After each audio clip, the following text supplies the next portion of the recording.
Alright guys, so you knew this was going to happen. The Boat Stone 1500 just had to go head to head with the Tribit Stormbox Blast. And I'm going to give you the most brutally honest review as to which one is the superior of the two and why.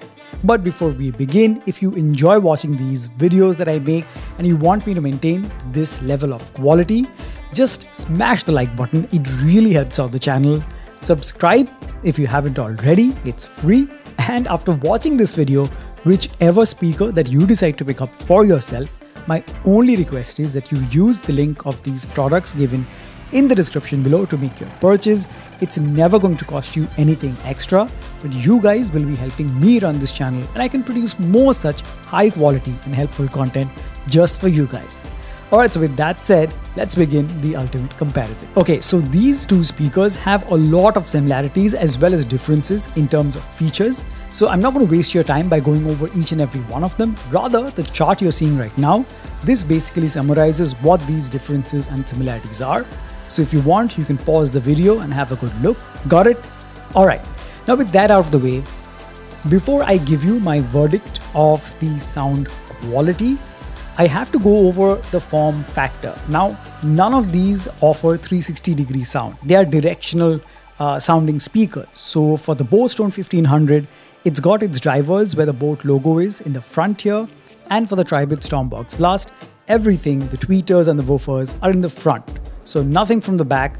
And even though the Boat has a cylindrical design, that doesn't mean it gives you 360-degree sound. It is directional sound at the end. I personally prefer the design of the Stormbox Blast. I love that it comes with this handle which feels sturdy and it's easier to carry.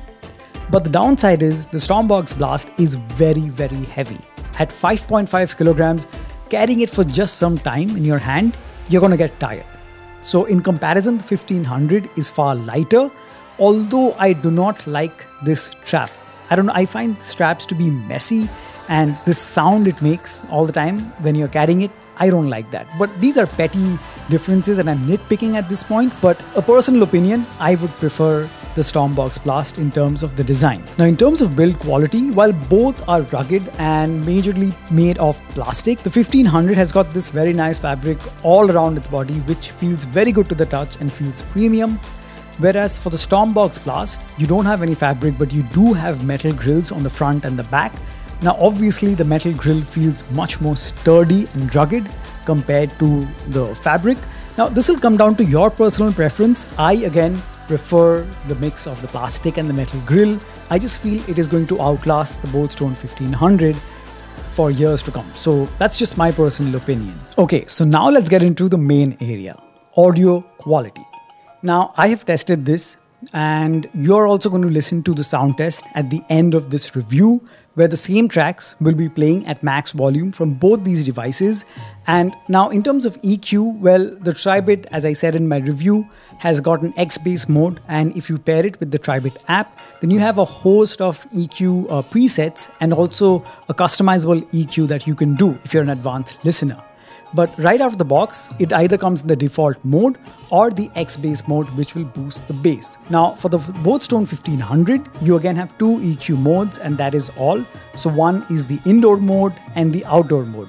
Now for the sound test that you will hear, both have been left in their default mode. So for the Tribit, I have not enabled X-Bass mode, and for the Boat Stone 1500, I have not enabled outdoor mode. So that will give you a fair judgment. Okay.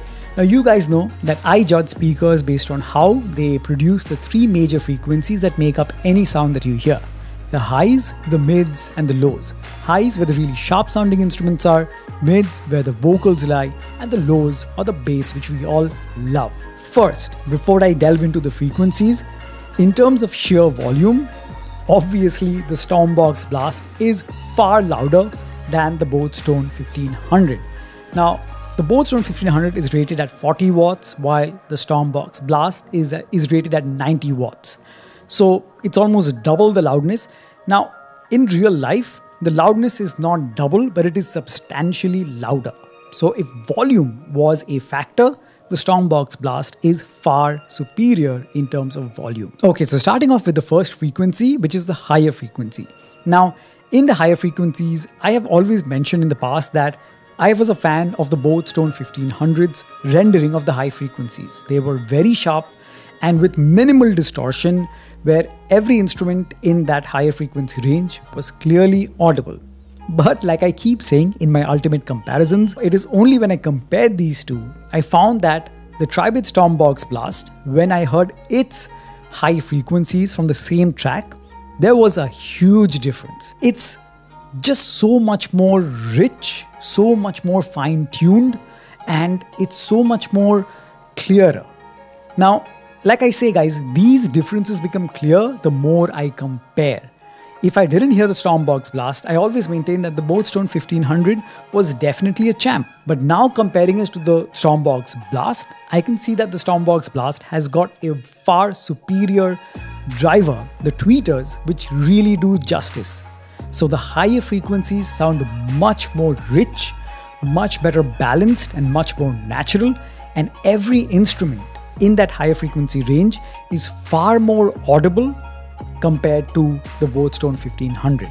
So the higher frequencies definitely superior on the Stormbox Blast. Okay, so now let's talk about the mid frequencies, where the vocals lie. Now in the past, I have always maintained that I've been a fan of how the vocals or the mid frequencies were rendered by the Boat Stone 1500. And if I've compared this to say 10 speakers, then in 8 of those cases, the Boat Stone 1500 came out as superior in terms of how it rendered the vocals, with very nice separation and sounded very natural. But again, as soon as I compared and played these two side by side using the same track, as soon as I played and as soon as I heard the vocals rendered by the Tri-Bit Stormbox Blast, there was no competition. The soundstage, the Tri-Bit Stormbox Blast sounds so wide. If you close your eyes, you can imagine where these instruments are located. So the instrumental separation and the vocals, they sounded so much more natural and so much more rich. It was just a treat to listen to.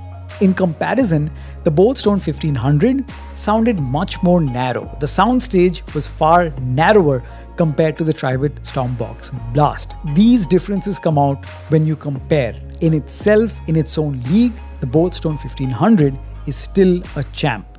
But in this case, it's the Tri-Bit Stormbox Blast that is superior.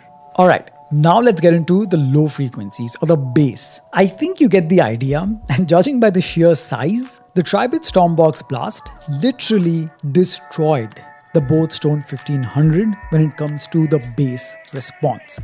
I told you that in my review, if you haven't seen it, please go watch it, that for the first time, I have got a speaker in my studio where when the bass drops, when the bass notes are rendered, I literally feel it with this Tri-Bit Stormbox Blast. This hasn't happened before. The bass of the Boat Stone 1500 has always been amazing. And in most cases, 9 out of 10 times, the Boat Stone 1500's bass was superior to any other speaker I've compared it to, for the most part.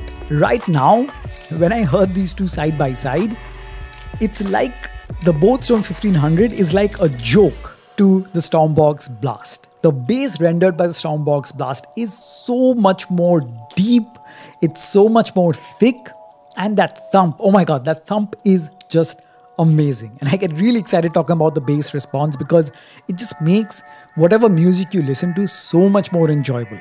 And this is not the type of bass that eats up into the vocals, that really makes it muddy. It's a separate rendering altogether that sounds so superior compared to the Boat Stone 1500, where after a point, the bass and the vocals in comparison sounded to be like it's mixed. So audio quality wise, the Stormbox Blast is a far superior speaker. It gives you a wide soundstage, a far richer audio experience. So whether you're listening to music of any genre, whether you're watching movies, it delivers in every case you can imagine.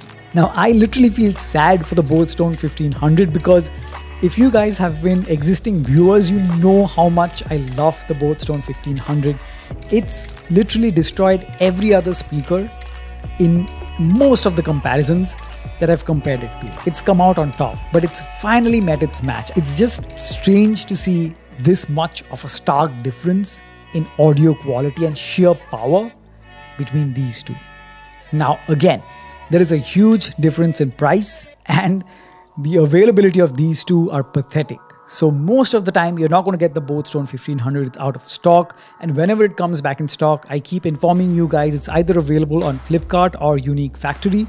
So I'll leave links to both of those, so as soon as you get it you can check it out. But the sad part is, unless it's on offer, the Boat Stone 1500 can sometimes retail for over 7,000 rupees or close to 7,000 rupees, while the Stormbox Blast, it's currently not available, but when it is available again, without offer, it retails close to 19 or 20,000 rupees.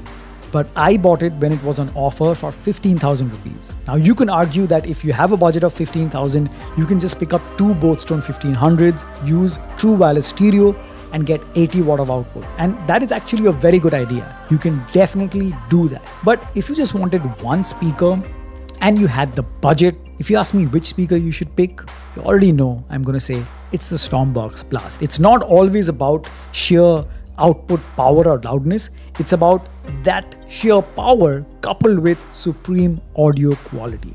That delivers, that sounds legitimately good. So guys, that basically summarizes what the differences are in terms of audio quality and the features and specs. I hope you found this helpful and it's made it clear. I obviously would pick the Tribit Stormbox Blast, but now it's up to you. You're going to listen to the sound test and judge for yourselves and decide which one you want to pick, but you know which one I love. So that's been it guys. Thank you so much for watching. If you found this helpful and enjoyed this video, please smash the like button. It really helps me out.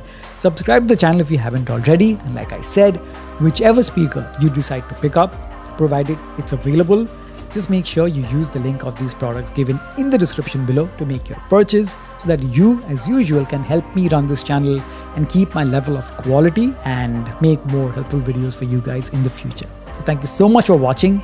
Stay safe and I'll catch you guys very soon in the next one. Cheers.